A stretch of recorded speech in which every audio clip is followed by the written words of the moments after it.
Assalamualaikum warahmatullahi wabarakatuh. Selamat malam adik-adik semuanya. Pada kesempatan kali ini, kakak akan melakukan bimbingan kelompok dengan layanan informasi bidang belajar. Baiklah, langsung saja untuk mempersingkat waktu, kita mulai kegiatan kita pada malam hari ini dengan berdoa terlebih dahulu. Kepada adik-adik semuanya, apakah ada yang ingin memimpin doa?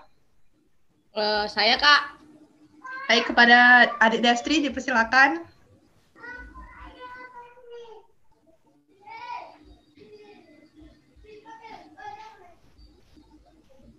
Dipersilakan. Baik, terima kasih.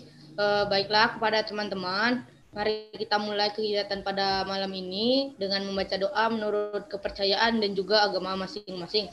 Berdoa dimulai. Berdoa selesai.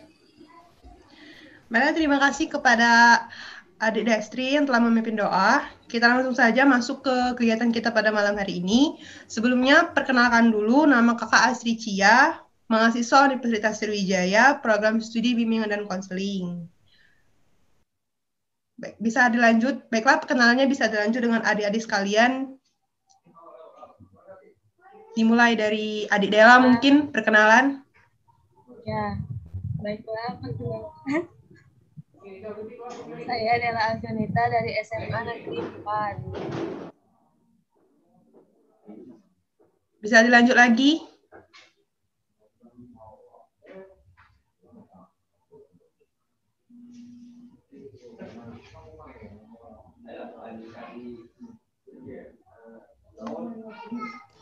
Saya Nara Sakti Salsabila dari SMA 4 juga, Kak. Ya, bisa dilanjut lagi perkenalannya untuk mempersingkat waktu. Perkenalkan, nama saya Destri Ramadanti, asal sekolah SMA Negeri 4 Lahat.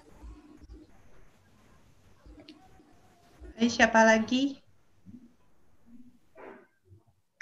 Perkenalkan, nama saya Alma Filiani, asal sekolah SMA 4 Lahat. Terima kasih. Masih ada lagi yang belum perkenalan? Perkenalkan, Kak, nama saya Priscilla Traian, asal sekolah SMA Negeri 4 Lahat. Terima kasih kepada adik-adik semuanya sudah memperkenalkan diri. Kita langsung saja mempersingkat waktu karena sudah malam. Kita mulai materinya. Nah, apakah ada? Nampak tidak di monitor? Ada, Kak, ada. Baik, terima kasih. Kita mulai ya. Jadi pada malam hari ini kakak akan membahas tentang cara mengatasi kejenuhan dalam belajar daring.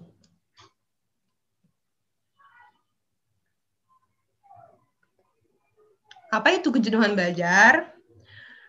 Kalian pasti pernah kan mengalami yang namanya kejenuhan belajar, apalagi di masa sekarang belajar kita daring. Jadi pasti tentunya kalian mengalami yang namanya kejenuhan belajar. Kejenuhan belajar menurut Muhammad Agus Rahman, kejenuhan belajar adalah kondisi emosional dan mental yang mengalami kelelahan yang sangat pada saat belajar, sehingga ia merasa lesu. Hal ini dapat disebabkan karena rentang waktu yang digunakan pada saat belajar relatif cukup lama. Lalu, menurut Cross dalam bukunya The Psychology of Learning, kejenuhan belajar disebut juga keletihan siswa dalam hal belajar yang dikategorikan menjadi 3 macam. Yang pertama, keletihan indera siswa. Yang kedua, keletihan fisik siswa. Yang ketiga, keletihan mental siswa. Keletihan siswa. Keletihan siswa itu terbagi menjadi 3. Yang pertama itu ada keletihan indera siswa dan keletihan fisik siswa. Kalau keletihan indera siswa itu keletihan yang berasal dari alat indera kita, seperti mata. Misalkan kalau kalian terlalu banyak menghadap komputer atau smartphone, itu pasti mata kalian akan menjadi sakit. Nah, itu contoh keletihan indera siswa. Lalu keletihan fisik. Keletihan fisik itu bisa dari badan. Misalkan kalian belajar itu menggunakan Zoom. Terlalu lama duduk itu dapat membuat punggung kalian menjadi sakit. Itu keletihan fisik. Lalu keletihan mental.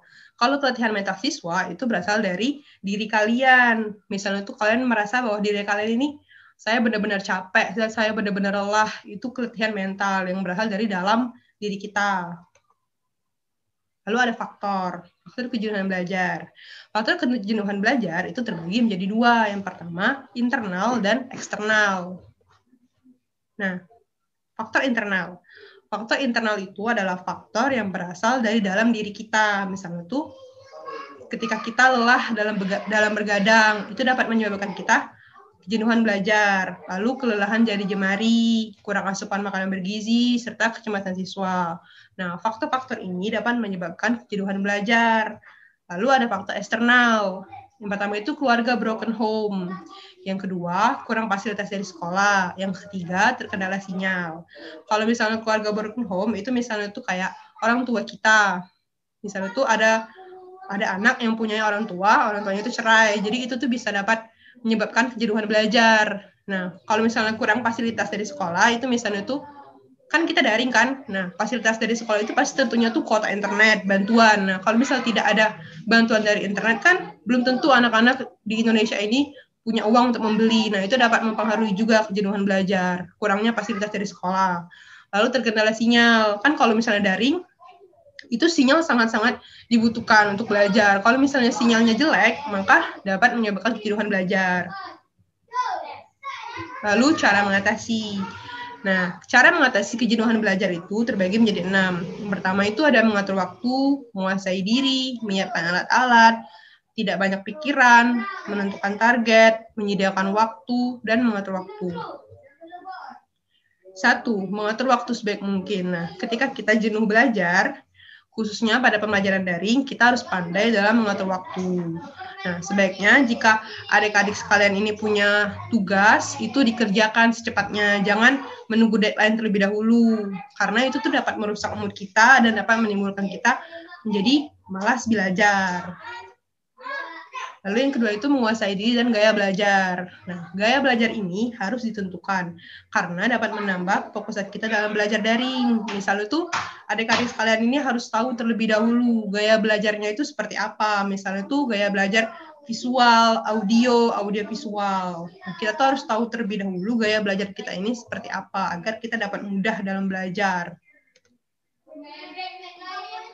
Lalu yang ketiga, ada menyiapkan alat-alat yang dapat menunjang pembelajaran. Seperti yang telah kakak jelaskan tadi, kalau misalnya kita daring, itu kita membutuhkan kuota internet dan jaringan internet yang cepat. Karena kan daring, jadi tidak tatap muka. Jadi yang kita butuhkan ya internet dengan jaringan internet yang cepat. Tapi kalau misalnya pembelajaran kita itu hitung-hitungan, itu membutuhkan alat-alat seperti alat tulis.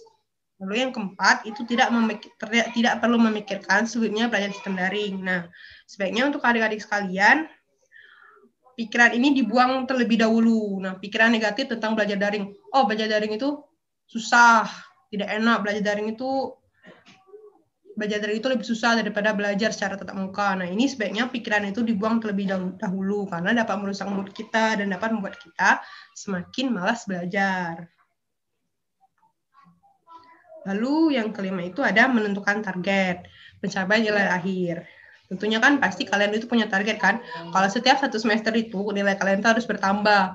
Misalnya kalau semester 1 ini nilainya 80 rata-ratanya. Terus semester 2 itu harus punya target, pokoknya rata-rata harus 90 ke atas. Nah, karena menentukan target dalam pencapaian nilai itu dapat menambah semangat belajar kita. Lalu yang terakhir itu ada menyediakan waktu untuk menghibur diri. Nah, setelah kalian belajar terus, nah kalian tuh juga harus punya waktu untuk menghibur diri kalian. Ini nih juga sangat penting. Kan kalau kalian jenuh belajar itu kan pasti males kalau disuruh belajar lagi. Nah, makanya kalian harus mempunyai waktu untuk menghibur diri. Nah, menghibur diri ini bisa sesuai dengan misalnya hobi kalian. Misalnya hobi kalian nonton, itu kalian bisa menonton film untuk menghibur diri kalian, atau misalnya itu jalan-jalan ke mall, atau makan yang banyak, atau yang sebagainya yang dapat membuat diri kalian itu merasa senang. Baiklah, terima kasih. Itu saja materi yang dapat kakak sampaikan kepada adik-adik semuanya. Apakah ada yang ingin ditanyakan? Dipersilakan. Silakan raise hand atau angkat tangannya. Kepada yang ingin bertanya.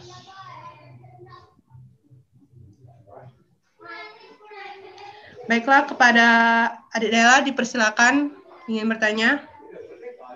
Baiklah, pertanyaannya, apakah ada akibat yang ditimbulkan dari kejenuhan belajar saat ini? Terima kasih, Kak. Baik, terima kasih adalah pertanyaannya. Tentunya kejenuhan belajar ini menyebabkan banyak akibat ya, pasti itu. Yang pertama itu tentunya rasa malas. Nah, kejenuhan belajar itu dapat membuat kita menjadi malas. Kita menjadi malas untuk belajar, kehilangan semangat, kehilangan gairah, lalu kita akan sulit untuk berkonsentrasi ketika belajar. Terus untuk anak-anak yang rajin itu bisa menurunkan prestasinya. Misalnya dia tuh rajin, tiba-tiba dia tuh terlalu jenuh berlama-lama, dapat menurunkan prestasinya. Itulah mengapa kejenuhan belajar ini sebaiknya tuh segera diatasi. Tidak boleh terlalu berlama-lama, seperti itu. Baiklah, apa ada lagi adik-adik yang ingin bertanya?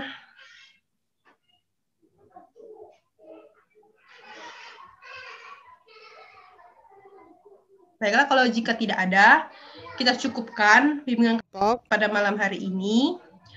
Sebelum kita menutup, ada baiknya kita membacakan kesimpulan terlebih dahulu ya. Nah, pada adik-adik, apakah ada yang bisa menyimpulkan materi kita pada malam hari ini? Iya, Kak. Baiklah, dipersilakan.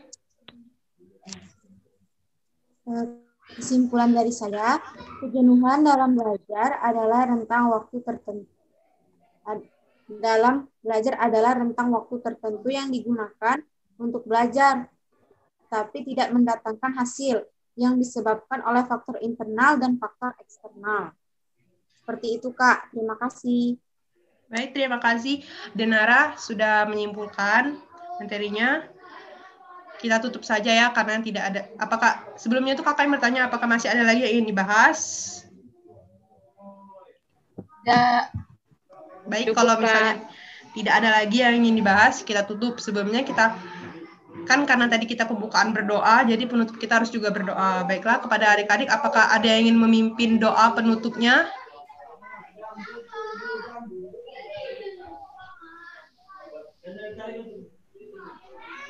Mungkin saya, Kak. Terus, kepada adik Destri kembali, silakan memimpin doa. Baiklah teman-teman, sebelum kita menutup kegiatan pada malam ini, ada baiknya kita berdoa agar kegiatan pada malam hari ini bisa bermanfaat dan juga menambah ilmu bagi kita semua. Berdoa dimulai.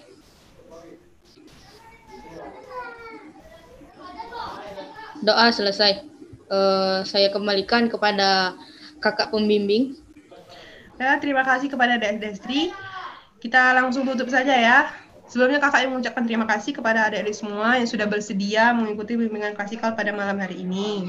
Kakak tutup. Wassalamualaikum warahmatullahi wabarakatuh.